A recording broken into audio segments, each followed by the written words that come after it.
जय हिंद। कैसे हैं आप सभी? मैं आशा करती हूँ कि आप सभी बहुत अच्छे होंगे, बहुत शानदार होंगे और बहुत शानदार तरीके से अपनी तैयारी समय कर रहे होंगे।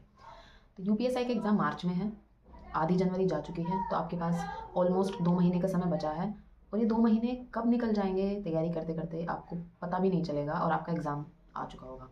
ठीक है, आखिरी के समय बहुत क्रूशियल होता है, बहुत कीमती होता है और इस समय अगर आप एक सही डायरेक्शन में अपनी तैयारी को लेके चलते रहेंगे तो आप एग्ज़ाम में बहुत अच्छे स्कोर कर ले जाएंगे। ठीक है, जो ये आखिरी का समय है, मुझे लगता है जितने बच्चे बहुत फोकस्ड होकर डेडिकेटेड होकर अपनी तैयारी कर रहे हैं उन्होंने अब तक अपना जो सिलेबस है 80 to 90% कंप्लीट कर लिया होगा और अब वो बच्चे मॉक और रिवीजन पे ज़्यादा ध्यान दे रहे होंगे, क्योंकि इस समय में आपका मॉक और रिवीजन यही दो सबसे इंपॉर्टेंट चीज़ें हैं जो आपका स्कोर इंप्रूव करेंगी एग्ज़ाम में और आपका बेहतर परफॉर्मेंस आप दे पाएंगे। ठीक है, तो देखिए जो आपका सिलेबस है, पहली चीज़ मैं ये कहूँगी कि आप कोशिश करना एग्ज़ाम में जाने के टाइम पे जितना भी आपका सिलेबस है आप हर टॉपिक से गो थ्रू हो जाएं। कोई भी टॉपिक कोशिश करिएगा स्किप ना हो, भले वो छोटा हो, 2-3 नंबर का टॉपिक हो या बड़ा टॉपिक तो आप ऑब्वियसली कर चुके होंगे, लेकिन अगर छोटा टॉपिक भी है तो आप कंप्लीट करके जाइएगा, उसे स्किप मत करिएगा। अगर आप भी 10% में आपका वो ही टॉपिक्स हैं तो 2 महीने भी तो बहुत सफिशिएंट टाइम है कि आप कुछ नया भी तैयार कर सकते हैं। ठीक, अब हम बात करते हैं जो हमारा इस टाइम पे बहुत एक लिमिट आती है हमारी कि हम मॉक लगाते हैं, लेकिन मॉक में जो स्कोर है वो एक लिमिट पे आके कांस्टेंट हो जाता है और जो मार्क्स में जो इम्प्रूवमेंट होता है वो नहीं हो पाता। हमारा जो स्कोर है या तो कभी 1-2 नंबर ज़्यादा आ गए, कभी कम आ गए, कभी सेम नंबर आ गए, कभी सेम नंबर आ गए, इस तरह से चलता रहता है और इसकी वजह से कहीं ना कहीं हम स्ट्रेस में होते हैं कि क्या होगा एग्ज़ाम में भी अगर ऐसा ही हो गया, इतना ही स्कोर आया तो क्या होगा, हमारा स्कोर इंप्रूव क्यों नहीं हो रहा है, क्या हम तैयारी सही से नहीं कर रहे हैं। तो बहुत सारे क्वेश्चंस होते हैं जो हमारे दिमाग में आते हैं। ऐसा इसलिए होता है, पहली बात तो मैं आपको ये क्लियर कर दूँ कि आप अकेले नहीं हैं जिनके साथ में ये चीज़ें होती हैं या हो रही हैं। ये हर किसी के साथ में प्रॉब्लम आती है, हर किसी का स्कोर एक टाइम के बाद कॉन्स्टेंट हो जाता है और वो इसलिए होता है कि आप मॉक देते टाइम, अपनी तैयारी करते टाइम, जब आप फाइनल टचअप देते हैं अपनी तैयारी को, तो उसमें होता है कि आप बहुत सी मिस्टेक्स करते हैं लेकिन आप उन्हें उन पर ध्यान नहीं देते हैं, उन पे कोई काम नहीं करते हैं, उन्हें सुधार नहीं करते हैं उनमें, और उसकी वजह से जो आपका स्कोर है वो कम रहता है, इम्प्रूव नहीं हो पाता। ठीक है, तो मैं आपके साथ में वो चीज़ें शेयर करूँगी जो मैंने अपनी प्रिपरेशन के टाइम पे फेस करी थी, मैंने एक्सपीरियंस करी थी और मैंने उन पे इम्प्रूव किया था उन चीज़ों में, और जिसकी वजह से काफ़ी हद तक मेरा स्कोर इम्प्रूव हो पाया था। ठीक है, मुझे नहीं पता, हर किसी के साथ में डिफरेंट सिचुएशंस हो सकती हैं, हर कोई अलग तरह की समस्याएँ प्रॉब्लम्स फेस कर सकता है। जो मैंने फेस करी थी मैं आपको उनके बारे में बताऊँगी और जो मैंने अपनी तैयारी में जो चेंजेस किए थे, जो मैंने कुछ टिप्स जो मैंने मुझे भी कहीं से पता चले, कहीं से क्या यूट्यूब पे वीडियो सर्च करी, वहाँ से पता चला क्या गलतियाँ कर रही हूँ मैं, क्या मुझे सुधारनी चाहिए, और उसकी वजह से मुझे अपने स्कोर में इम्प्रूवमेंट मिला देखने के लिए। वही मैं आपके साथ अब मैं आपको बताने वाली हूँ। तो उसमें नंबर 1 पर जो आप गलती करते हैं वो है कि आप जब मॉक लगाते हैं तो आप बहुत ज़्यादा स्ट्रेस फील करते हैं, बहुत ज़्यादा प्रेशराइज्ड फील करते हैं और उसकी वजह से क्या होता है कि जब आप ये सोचते हैं कि ये दिमाग में ये रखते हैं कि मैं जितना अच्छा मॉक में मेरा स्कोर आएगा वही स्कोर आपका एग्ज़ाम में आएगा, और उसकी वजह से आप क्या करते हैं, उसकी वजह से आप स्ट्रेस में होते हैं कि मेरा स्कोर अच्छा आना चाहिए, मेरा मॉक अच्छा जाना चाहिए, मुझे अच्छा स्कोर करना है और तभी मेरा सिलेक्शन हो पाएगा। तो मैं आपको क्लियर कर दूँ, ऐसा कुछ नहीं है।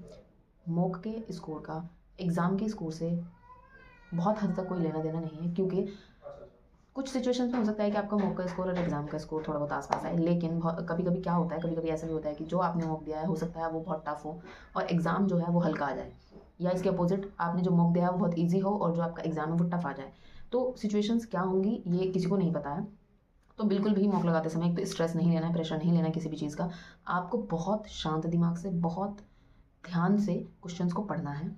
स्ट्रेस की वजह से मैं बताऊँ क्या क्या सम होता है, एक और चीज़ कि जब आप जल्दीबाजी में होते हैं, हड़बड़ाहट में होते हैं, तो क्वेश्चन लिखा कुछ और होता है, उसे आप पढ़ कुछ और रहे होते हैं, और जो आप पढ़ रहे हैं आप उसी के अकॉर्डिंग क्वेश्चन सॉल्व करते हैं, जिसकी वजह से आपका आंसर या तो गलत आता है या फिर वो ऑप्शंस में नहीं आता, कुछ ऐसा आंसर आता है जो ऑप्शंस में नहीं होता है, और उसकी वजह से आपका टाइम भी वेस्ट होता है, क्योंकि टाइम कंज्यूम हो रहा है, ऑब्वियसली टाइम वेस्ट होता है, और टाइम वेस्ट होने की वजह से कहीं ना कहीं आपको एक तो आपका टाइम ऑलरेडी वेस्ट हो चुका है, दूसरा आपका क्वेश्चन का आंसर सही नहीं आ रहा है, तो वहाँ भी आपका जो माइंड है वो और ज़्यादा हड़बड़ाहट में और ज़्यादा गलतियाँ करता है। ठीक है, तो सबसे पहली चीज़ ये आपको ध्यान रखनी है कि मॉक देते टाइम किसी भी तरह का स्ट्रेस अपने दिमाग में नहीं लेना है। ये अभी से आप प्रैक्टिस करेंगे तब जाके एग्ज़ाम में भी शायद आप इसी तरह से परफॉर्म कर पाएंगे कि वहाँ पे भी आप प्रेशर को कंट्रोल कर सकें।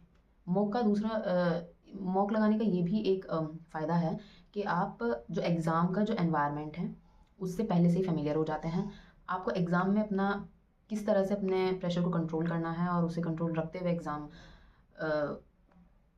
को फेस करना है, वो चीज़ आप मॉक लगाने में सीखते हैं। ठीक है, ये आपकी एक नंबर बात हुई। दूसरी गलती जो आप करते हैं, मैं वो गलतियाँ ही बता रही हूँ, मैं फिर से बता रही हूँ जो मैंने करी थी और उसमें मैंने इम्प्रूवमेंट करने की फिर कोशिश किया और काफ़ी हद तक मुझे उसका रिजल्ट देखने के लिए मिला जो पॉजिटिव था। दूसरा है एनालिसिस। मुझे लगता है मॉक का सबसे इम्पॉर्टेंट जो हिस्सा है वो है मॉक का एनालिसिस करना। बहुत बच्चे क्या करते हैं, I was one of those के एनालिसिस बिल्कुल नहीं करते या फिर करते हैं तो सही तरीके से नहीं करते और उसका इम्पैक्ट आपको अपने नेक्स्ट जितने भी आप टेस्ट देंगे उनमें और एग्ज़ाम में देखने के लिए मिलेगा। मैं क्या करती थी, पहले मॉक लगाया और मॉक में जो स्कोर आ गया देख लिया, ठीक है इतने स्कोर आया है, जो क्वेश्चन गलत हैं उन्हें देख लिया मैंने कहाँ गलती करी है, बस ये मैं करती थी। फिर मैंने क्या किया मैं आपको बताऊं, अगर आप 160 क्वेश्चन हैं आपके एग्ज़ाम में और क्योंकि यूपीएससी में कोई नेगेटिव मार्किंग नहीं है तो ऑब्वियसली आपको 160 क्वेश्चन पूरे अटैम्प्ट करने हैं, कोई क्वेश्चन स्किप नहीं करना है। जब आप एनालिसिस करते हैं कुछ चीज़ें हैं जो बहुत ध्यान रखनी है आपको। एक तो आपको जो एनालिसिस करना है वो पूरा 160 क्वेश्चन का एनालिसिस करना है, उसमें एक भी क्वेश्चन आपको स्किप नहीं करना है, चाहे वो कितना ही अच्छे से आपको आता है और कितना ही अच्छा आपने उसे कितनी ही जल्दी आपने उसे कर लिया है, उसका भी आपको एनालिसिस करना है, सही क्वेश्चन का भी गलत क्वेश्चन का भी।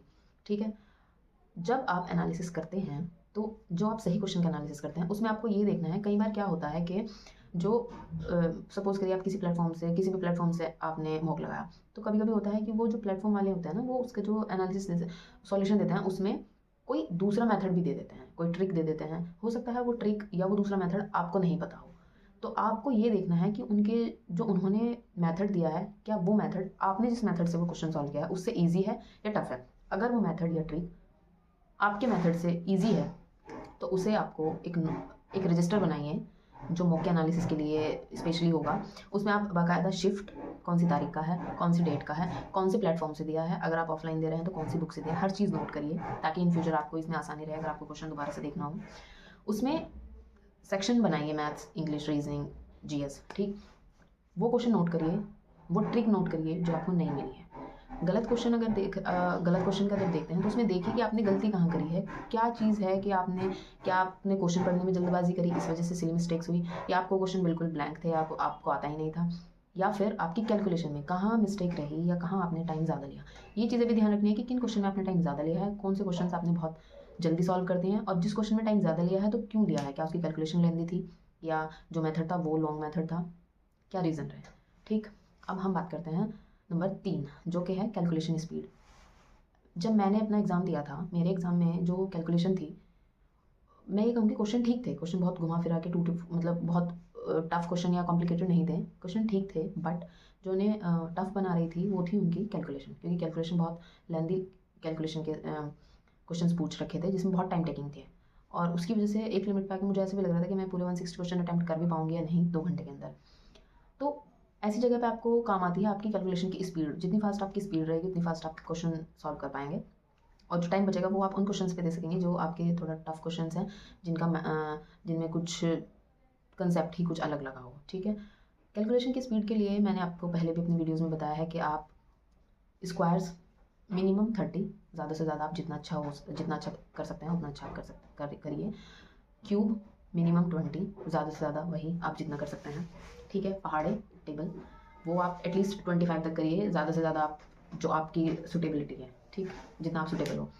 और इसके अलावा कई सारे मेथड्स होते हैं, जैसे सिंगल डिजिट मेथड होता है, एलिमिनेशन टेक्निक होती है, जो हर क्वेश्चन पे अप्लाई नहीं होती, बट वो उस क्वेश्चन की सिचुएशन को देखते हुए हम अप्लाई करते हैं, और जहाँ बहुत लंबी भाग गुना होती है वहाँ पे हम सिंगल डिजिट का भी यूज़ कर लेते हैं। तो ये वाली जो टेक्निक्स हैं ये आप यूट्यूब पे सर्च करिए, कैलकुलेशन की स्पीड फास्ट कैसे करें, बहुत सारी वीडियोज़ आपको देखने के लिए मिल जाएगी, जो आपको अच्छी लगे, बेहतर समझ आए, वहाँ से आप अपनी कैलकुलेशन फास्ट करने की कोशिश करिए।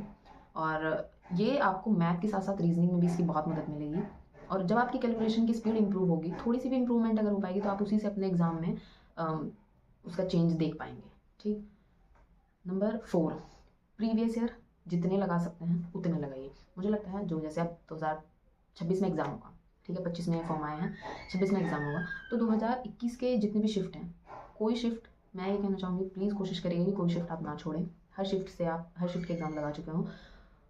प्रीवियस ईयर से बहुत हेल्प मिलती है। बहुत सारे क्वेश्चंस होते हैं जो डायरेक्ट फार्मूला बेस होते हैं, आपको उन्हें पूरा चैप्टर तैयार करने की ज़रूरत नहीं होती। फिर आप फार्मूले याद कर लीजिए, फार्मूले से डायरेक्ट क्वेश्चन मिल जाते हैं देखने के लिए। और कई बार ऐसा होता है कि क्वेश्चन सेम पूछ ले जाते हैं प्रीवियस ईयर वाले, सिर्फ डिजिट में चेंज कर दिया जाता है, तो वहाँ से आपको बहुत फ़ायदा मिलता है। और हिंदी और जीएस, चलो जीएस तो ये है करंट अफेयर चेंज होते थे, बट स्टैटिक पोर्शन वो हमेशा सेम रहता है। और हिंदी में भी आपको बहुत फ़ायदा मिलेगा अगर आप प्रीवियस ईयर जितना ज़्यादा हो सके आप प्रीवियस ईयर तैयार करिए। ठीक। नंबर 5, आप रिवीजन। ये मत समझना कि 2 महीने मेरा सारा सिलेबस कंप्लीट हो चुका है तो अब मुझे रिवीजन की कोई ज़रूरत नहीं है। बिल्कुल ऐसा नहीं है। आपको लास्ट टाइम तक अपने नोट्स को रिवाइज करते रहना है। जितना आप ज़्यादा रिवीजन करेंगे उतनी चीज़ें आपकी टिप्स पर होंगी और उतनी ज़्यादा फास्ट आपकी क्वेश्चन को अटैम्प्ट करने की स्पीड रहेगी। क्योंकि कभी कभी क्या होता है, हम क्वेश्चन पढ़ लेते हैं लेकिन हमारे दिमाग में 2-3 तरीके, सपोज करो एक क्वेश्चन को सॉल्व करने के 2-3 तरीके हैं, लेकिन उसमें फास्ट तरीका कौन सा है ये हम कैसे पता कर पाएंगे? जब हम डेली रिवीजन करेंगे तो हमें पता रहेगा कि ये क्वेश्चन इस तरह से सॉल्व होता है और मुझे इसकी ये वाला मेथड सबसे जल्दी मेरा आंसर दे देगा। वो आपका रिवीजन से ही होगा। और हिंदी और जीएस तो ऐसी चीज़ है कि इनमें रिवीजन की ही ज़रूरत होती है। इनमें कोई मेथड तो है नहीं सॉल्व करने का, इनमें तो सिर्फ आपको आंसर पता है तो टिक करेंगे, अदरवाइज आप स्किप कर देंगे। तो रिवीजन सबसे इंपॉर्टेंट है। मॉक का एनालिसिस और रिवीजन में फिर से कहूँगी ये दोनों बहुत इंपॉर्टेंट चीज़ है और आपको इन्हें बिल्कुल इग्नोर नहीं करना है। इन पर पूरी तरह से फोकस होके अपना टाइम दीजिए और इम्प्रूवमेंट आपको जल्दी ही देखने के लिए मिलेगा इससे। नंबर 6, अगर आप ऑफलाइन आपका एग्ज़ाम होने वाला है तो आप अपना जो तैयारी है मॉक जो आप लगाते हैं वो ऑफलाइन ही लगाइए। कभी कभी ठीक है कि आप ऑनलाइन मॉक लगा देते हैं, बट कोशिश करिए कि आप ऑफलाइन मॉक से ही तैयारी करें। अगर आप अभी से ऑफलाइन मॉक लगाएंगे तो आपको टाइम मैनेजमेंट अच्छे से कर पाएंगे एग्जाम में। दूसरा, जो गोले भरने में जो दिक्कतें आती हैं, कई बार क्या होता है हम गलत गोले भर देते हैं, रोल नंबर गलत भर देते हैं। अगर अभी से आप उसकी तैयारी करेंगे तो पेपर में बहुत कम पॉसिबिलिटी रहेगी इस चीज़ की कि आप कुछ गलती करें। और जो ऑनलाइन में क्या होता है, सिर्फ आपको टिक टिक करते जाना होता है और वो गोला अपने आप भर दिया जाता है। वहाँ पे ये नहीं कि गोला बड़े ध्यान से भरना है। एक बार अगर गलत टिक कर दे तो आप सही पे भी टिक कर सकते हैं, लेकिन ऑफलाइन में आप जानते हैं ऐसा नहीं है। अगर एक बार गोला गलत भर दिया तो भर दिया। इसीलिए आपको ऑफलाइन ही प्रैक्टिस करनी है, क्योंकि यूपीएससी इस बार ऑफलाइन होने वाला है एग्ज़ाम। तो अभी से अपने ऑफलाइन की तैयारी करिए, इससे आपको टाइम मैनेजमेंट में बहुत ज़्यादा मदद मिलेगी। नहीं तो अगर आप ऑनलाइन ही मॉक की तैयारी करते रहेंगे और एग्ज़ाम में जाके ही सिर्फ ऑफलाइन पे डायरेक्ट जंप करेंगे तो आपको टाइम में बहुत प्रॉब्लम आने वाली है। आप 2 घंटे में 160 क्वेश्चन पूरे अटैम्प्ट नहीं कर पाएंगे। ठीक।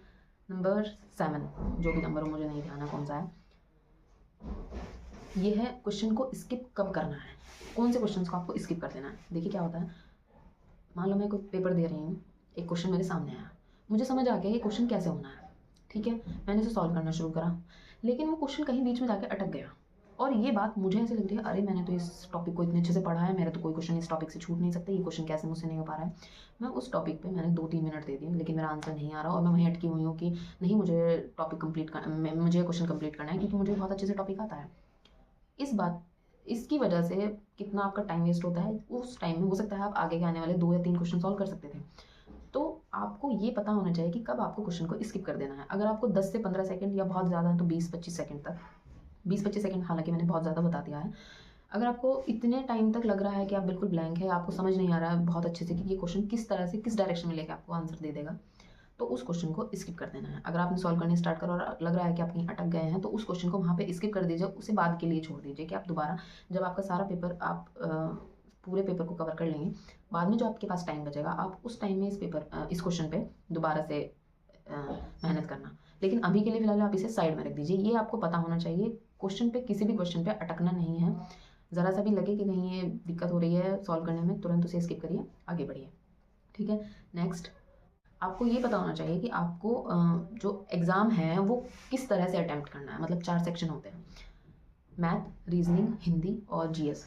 4 सेक्शन है, तो आपको पहले से ही आपके माइंड में ये क्लियर रहना चाहिए कि मुझे पेपर को किस पैटर्न पे सॉल्व करना है। क्या मुझे पहले अपनी जैसे पहले मैथ उठाना है या रीजनिंग करनी है या जीएस करनी है या हिंदी करनी है, किस पैटर्न पे अटैम्प्ट करना है, एक अपने आप में बहुत इंपॉर्टेंट चीज़ है। क्योंकि अगर आप एक तरीके से पेपर सॉल्व करते हैं, अगर आप एग्ज़ाम में अपना चेंज करते हैं उस पैटर्न को, तो हो सकता है आप पेपर में पूरे क्वेश्चंस ना अटैम्प्ट कर पाएँ।